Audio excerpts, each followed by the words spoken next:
Well, it was David Pollack this morning on ESPN. I think he was on Get Up doing a hit from Ohio State talking about the dogs. He said this. He said, "I'm very curious to see Georgia. I think they are very much in the playoff picture at the end of this season, but you have to go through Alabama at the SEC championship game. You are breaking in a lot of young guys who you have to grow. I think it's a very tough ask for Georgia." And when he said the last part, he was talking about beating Alabama in the championship game. David has always called it like he sees it, and I'm actually very thankful for that because a lot of guys have their glasses shaded a little too much for my liking. Um, his global point here was, and I could only write so fast, was that Georgia's probably going to have to be undefeated to go to the SEC championship game and go on no matter what, which is a pretty common assumption in today's college football. I think he's right about that. And I think he's expressing what a lot of people around the program are curious to see. Can this defense, very specifically, get to where it needs to be by the end of the season?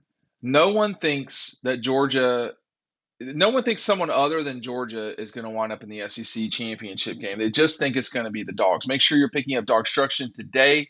The link is down below. If you've not seen this before, it's our 80-page guide, commemorative edition of Georgia in the national championship. You can flip through a couple of pages of it real quick here. This is actually after the SEC championship game last year. Of course, the Dogs went on to beat Michigan and go on to play in the national championship game against Alabama. If you've not seen this before, make sure you're picking up today. The link is down below. No one really thinks that Georgia is going to, someone other than Georgia is going to go to the SEC championship game. So there's a couple of different ways to look at it. You can look at it and say, "Oh, well, they've got a mulligan, in their back pocket." I don't buy that. I think you have to go out and win all the time. That cannot be the thinking in the program. I'm certain it is not.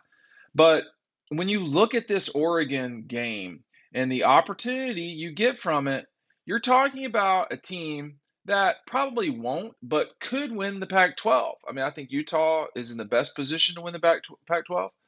But this game gives you an opportunity to potentially have a win over a 9 or 10 win team. You don't get a lot of those. And Georgia's schedule is not, like a season ago. The Clemson win, as it turns out, didn't do a ton for Georgia just because Clemson, wasn't great last year. But at the start of the season, I think it gave the Dogs a lot of confidence. By the end of the season, their work spoke for itself. You get such a great opportunity in this game. It's going to look like Christmas out there with all that red and green. You get a great opportunity to go up against some really good players.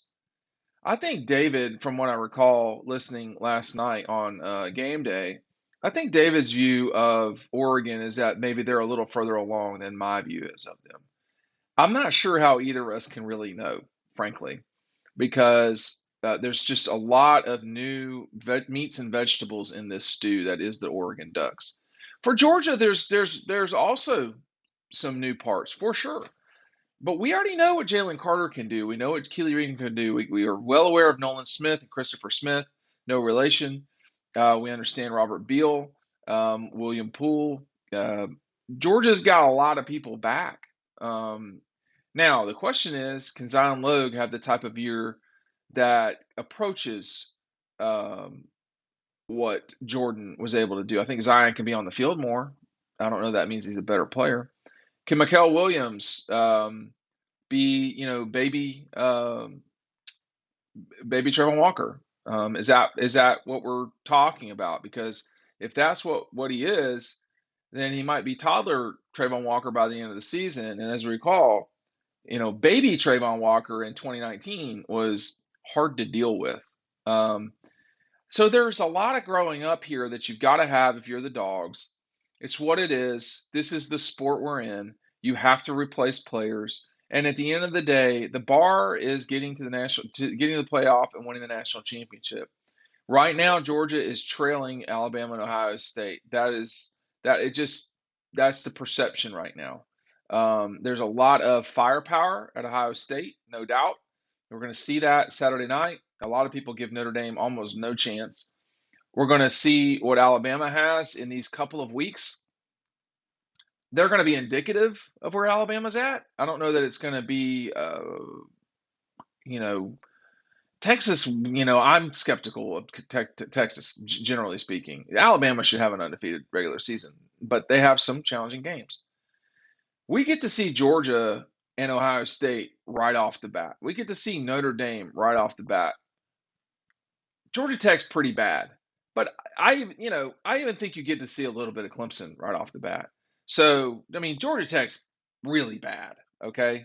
But let's keep in mind, Georgia Tech was really bad last year, and they came down to a goal, I think a goal line stand that Clemson had to have to beat Georgia Tech. Now, someone could correct me if I'm wrong. So I want to see if there's progress there. I think they won 14-6 or something like that. Something unacceptable was what it was. So we get to see, the progression of Georgia, Clemson, Notre Dame, Ohio State, and Alabama all in the first weekend of the season. Just the progression, not the verdict.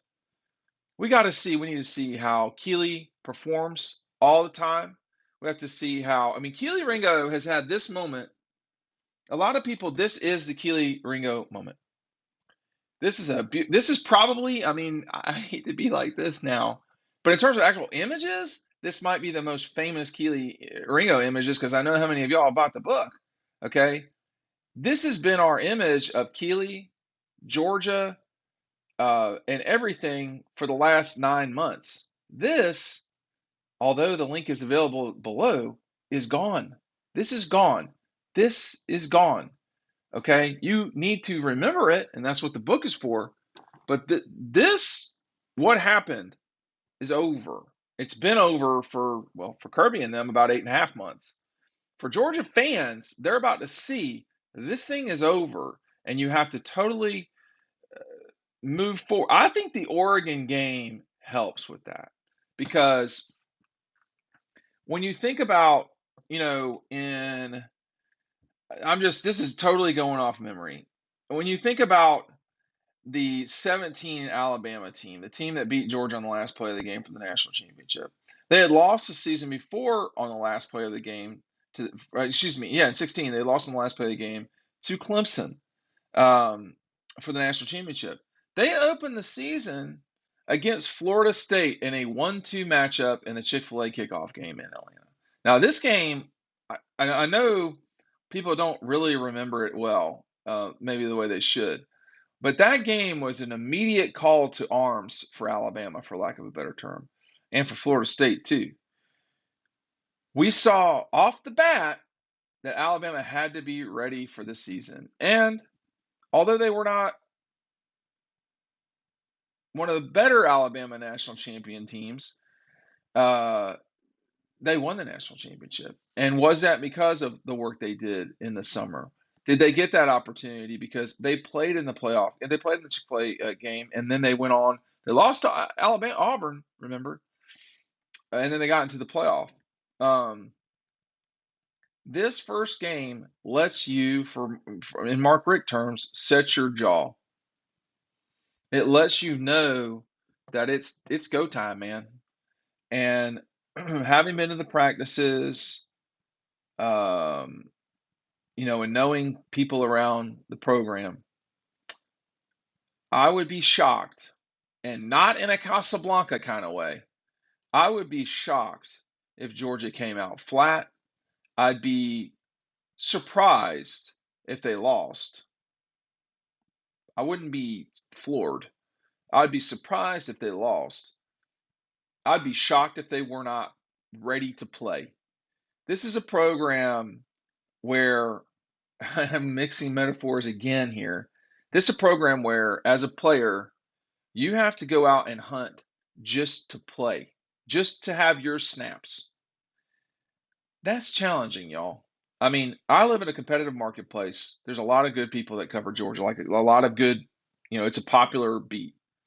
And you can't just sit around and write 2 articles a week or 3 articles a week and think you matter. You have to grind it out. At the Georgia football programs, it's far worse than that. If you don't perform You will be replaced. If you get hurt, you could be replaced. There are no shortage of players. The question is, and David's question is, and his comment is as follows. I'm very curious to see Georgia. I think they are very much in the playoff picture at the end of the season. You have to go through Alabama in the SEC championship game, but you're breaking a lot of young players who you have to grow. I think it's a very tough ask for Georgia. He discussed many times the 15 players that left. They're not all defensive players, but Georgia lost a lot of talent. They did. James Cook is not walking through that door. Okay, but Alabama lost a lot of talent. Ohio State lost some guys. Clemson lost players. I could not name who they are, but they lost them. Notre Dame lost its coach. You're always going to lose people in college football. The question is, can you get it right when it's time to eat? Can you get it right when it's time to eat? We're going to see this weekend.